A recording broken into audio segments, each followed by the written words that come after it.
पहले अंग्रेजों का शासन था, अंग्रेज भी लटकाते थे। उससे पहले मुगलों का शासन था। मुगल कब चाहता कि भारत के अंदर भारत के गौरव की पुनर्स्थापना हो, लेकिन मोदी जी आए और मोदी जी के आने के दूसरे कार्यकाल में अयोध्या में 500 वर्षों से लटके हुए श्री राम जन्मभूमि से संबंधित मामले का समाधान होता है। आप सबको मैं बधाई देता हूं। अयोध्या में भगवान राम का भव्य मंदिर के निर्माण का मार्ग प्रशस्त हुआ है। अयोध्या में भगवान राम का भव्य मंदिर का निर्माण होने जा रहा है, कोई संदेह किसी को नहीं होना चाहिए।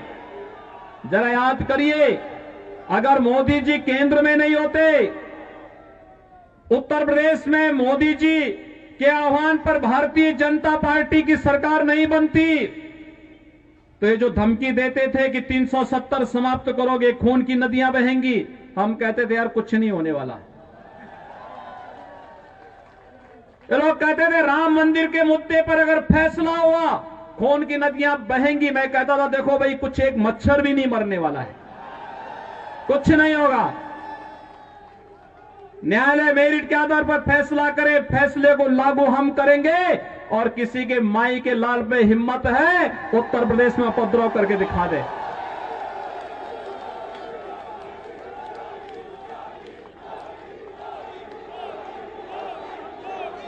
भाइयों बहनों, उत्तर प्रदेश, यहां दिल्ली के बहुत सारे लोग जाते होंगे हरिद्वार में कांवड़ यात्रा में। पहले कांवड़ यात्रा में कांग्रेस की सरकार रही हो, कांग्रेस के जितने भी सहयोगी दल है, केजरीवाल के नेतृत्व के जितने भी इनके सहयोगी दल हैं जो इनके लिए वोट मांग रहे हैं, इनकी सरकारें उत्तर प्रदेश में रही हैं। इन्होंने कांवड़ यात्रा उत्तर प्रदेश के अंदर बंद कर दी थी, नहीं चलने देते थे, प्रतिबंध लगा दिया। डीजे नहीं बजेगा, संग नहीं बजेगा, घंट नहीं बजेगा, घड़ियाल नहीं बजेगा, पंडाल नहीं लगेंगे। तो जब मेरे पास ये प्रस्ताव आया कि पहले ये होता था, मैंने कहा भाई ये भगवान शिव की भक्तों की यात्रा है, ये शव यात्रा नहीं है। इसमें सब बजेंगे, इसमें डीजे भी बजेगा, शंख भी बजेगा, घड़ियाल भी बजेगा, नगाड़े भी बजेंगे। और इनके स्वागत की तैयारी जगह जगह करो और हेलीकॉप्टर से पुष्प वर्षा भी करते जाओ,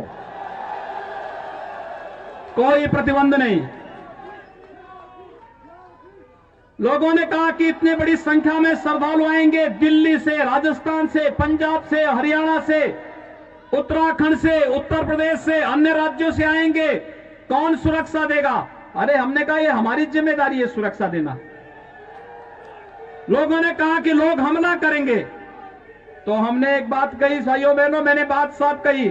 मैंने कहा देखो भाई, भगवान शिव की भक्तों की यात्रा है, कोई व्यवधान डालना चाहता है तो उसको तय करना है। अगर वो व्यवधान डालेगा हम उसको गोली से समझाएंगे, व्यवधान डाल करके दंगा कराएगा तो गोली उसको समझा देगी।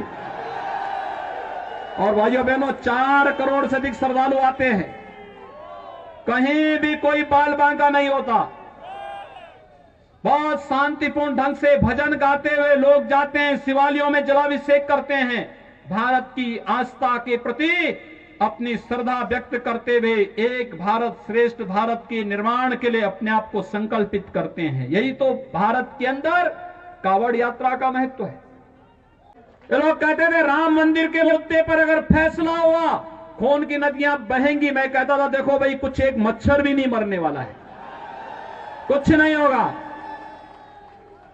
न्यायालय मेरिट के आधार पर फैसला करे, फैसले को लागू हम करेंगे। और किसी के माई के लाल पे हिम्मत है उत्तर प्रदेश में उपद्रव करके दिखा दे। पहले कश्मीर में पत्थरबाज पत्थर फेंक करके पाकिस्तान का पैसा लेकर के भारत की संपत्ति को नुकसान पहुंचा करके उन्हें क्षतिग्रस्त करते थे, और कांग्रेस और केजरीवाल जैसे लोग उन पत्थरबाजों का समर्थन करते थे।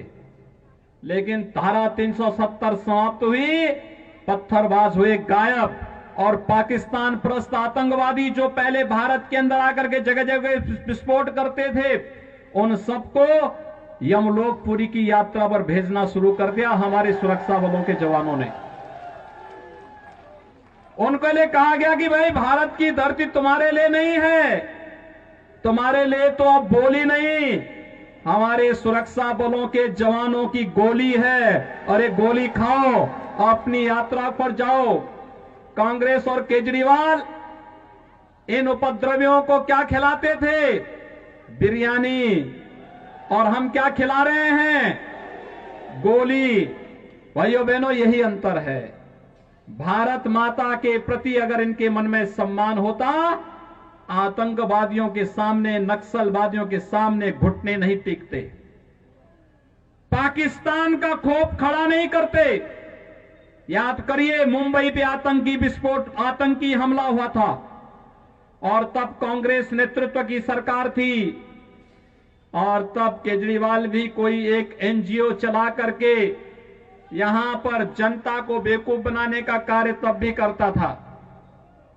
भाइयों बहनों, जब देश की जनभावना थी कि पाकिस्तान पर हमला होना चाहिए, तब कांग्रेस ने तो ये चिन्मयानंद का चेला योगी आदित्यनाथ जो दिल्ली में आके भाषण दे रहा है, इसको मैं कहना चाहता हूं, अपनी भाषा पे संयम रखो, वरना अगर दिमागी संतुलन बिगड़ गया है तो दिल्ली में मुफ्त इलाज होता है।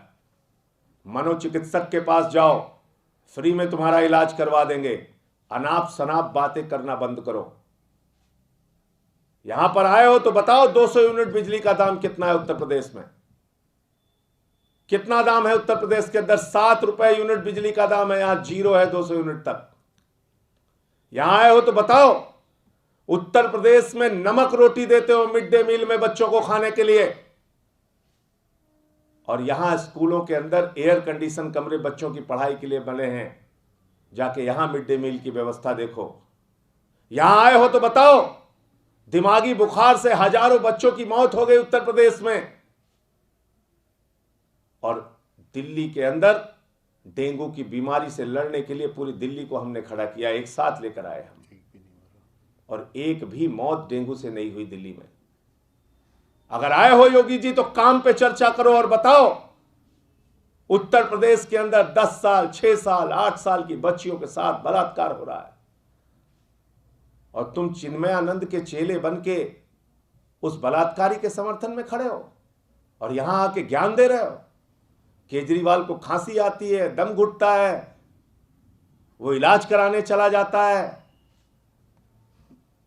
और इन सब के बीच चुनाव आयोग खामोश है।